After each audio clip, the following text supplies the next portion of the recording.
So, Oyun, how do you feel to have these two great people here for UNICEF? Simply so excited. They are not new to UNICEF, but Yes. is a long-standing UNICEF national ambassadors. We are just thrilled to be here. Okay. So it's been quite a journey, Gary and Anne. For you, I think it's 25 years, and for Anne, it's been close to 9 years. Yeah. That's right. It's been a great journey, a lot of learning experiences, a lot of moments where Yes. tatak na yan eh. Hindi na mawawala eh. They're all going into a book. Some of the outstanding moments that I've had with UNICEF. Okay. Anne. Yes, each year that goes past with UNICEF, I'm always grateful because it gives me time to learn and educate and also help the Filipino children. Okay. What does it feel like to be, allies with Gary for UNICEF? It's such an honor. I was watching his video earlier, Yes. and he has set the benchmark so high as an ambassador, and I hope that I'm able to follow his footsteps yeah. as well in being a goodwill ambassador for UNICEF Philippines. Okay.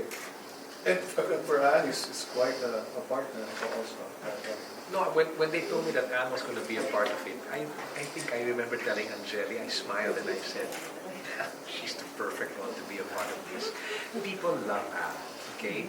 The way she is, the way she looks, and then the way she is with people. When you see her act, it's a totally different character.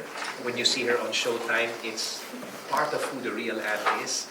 But then I believe that when you see her with the children, and standing for the causes of UNICEF, then you see the person. That's what completes. It's believable, and it completes the picture. Without UNICEF, I don't think you'd get to see this side of her. Although it already is there. All right. So, if she says she's honored, I'm blessed. That I have a partner like this that is here for the causes of UNICEF. Okay. What a tribute, Anne. No, I'm very, very grateful to him. I've worked alongside him even before I became an ambassador, I believe. He had a project for UNICEF, which was with Atalero, and he included me. So, I'm just so excited that, you remember, I'm just so excited because who knows what can happen in the future when we work together, because we can reach so much from parents to children, ates kuyas, when we work together as a team for UNICEF Philippines. And congratulations for the Anna. You've raised quite an amount, no? Thank you, po. With the marathon for Dalia. Yes. Tell us about it.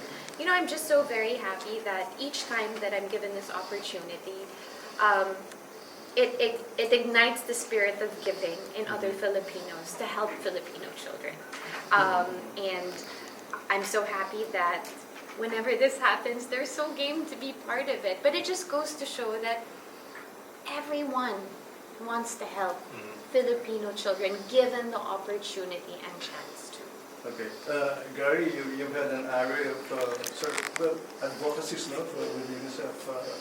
Hindi ko na mabanggit ang haba ng listahan, no? But what has been the most memorable for you? Wow, the most memorable one. Okay, there was a place I went to where we had to be very careful because we were in a school that was in the middle of a war-ravaged area.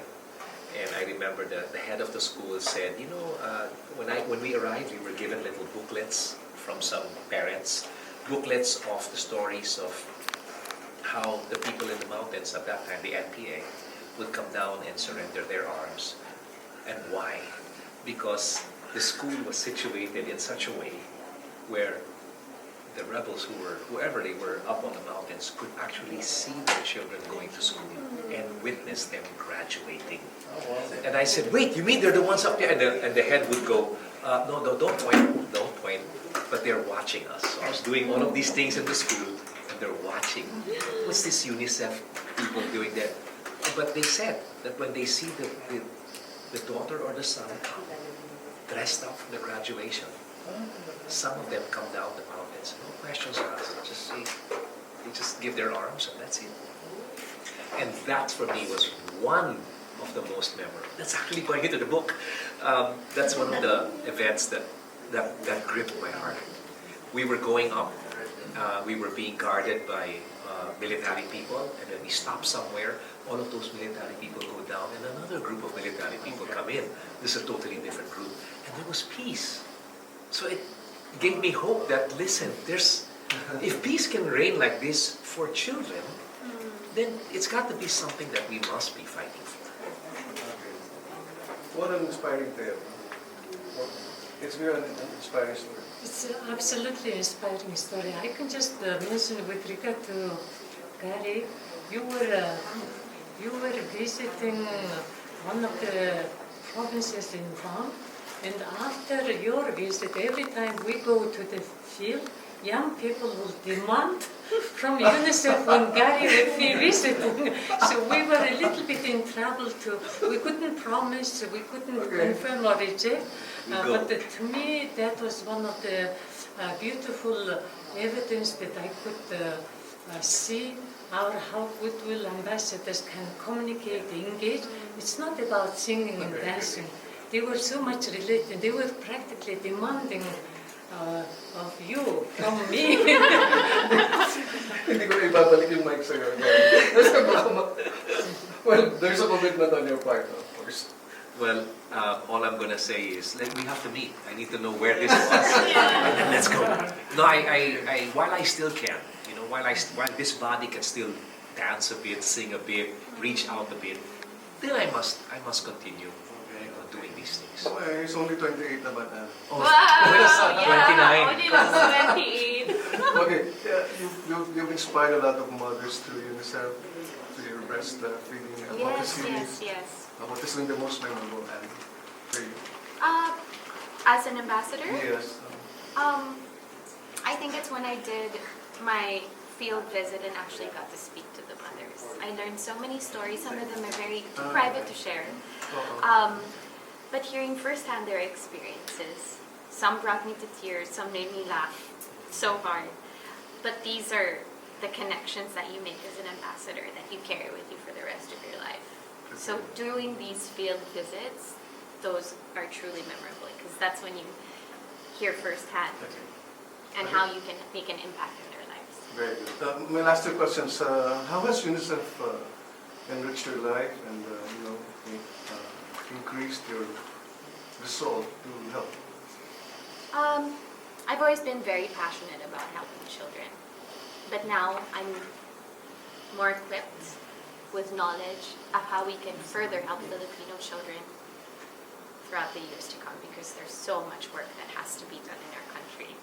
So So much, I know.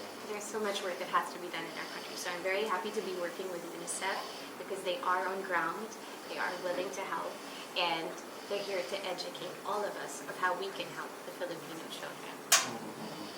Right. So the question was, how is it enriched? Your life and your soul to help other people. Okay, as an entertainer, as a performer, it's always nice to come out on stage and to see people go, to enjoy. But it's enriched it in a way where now it's not just about entertaining. Now it's really about going out there and really making a difference and an impact in people's hearts. Mario, there's a difference when I sing a song like Ililigtas Kanya here in Manila because they associate it with the teleserye. Yes. But when I go there, they associate it with their own personal lives because it's what they're going through. And then you sing it with the children who are the ones singing. So it's a different dynamic that takes place there. It's real life impact that happens on those who are listening. And that's how it's enriched. It's like it's taken my mission in life to a higher level, using what I've been given to bless people. Okay. The equation has been reversed, no? Ikaw, parang ikaw na tutulungan. Yes, in many ways, yeah.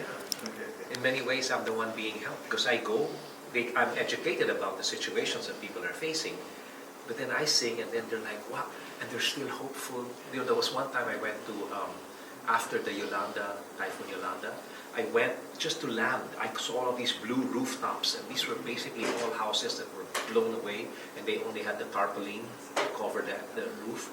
And I would see signs, homeless, but not homeless. I was like, wow.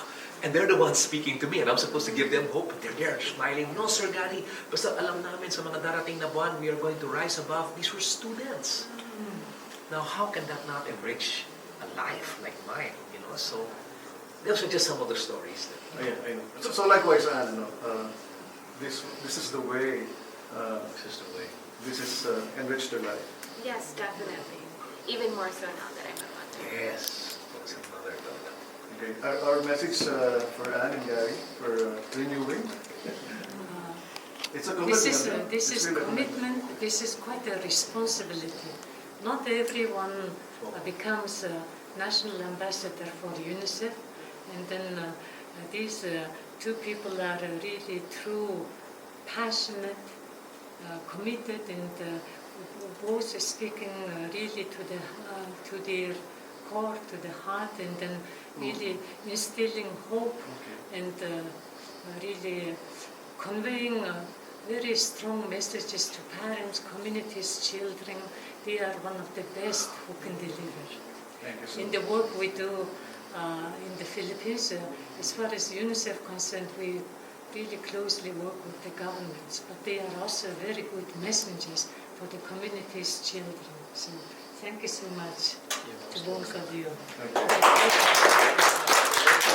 And in closing, I hope that Anne Curtis can also sing for UNICEF. I'll compose a song. Thank you so much. Thank Thank you. you. Thank you, Sir We'll just do a reverse. Okay. I will watch.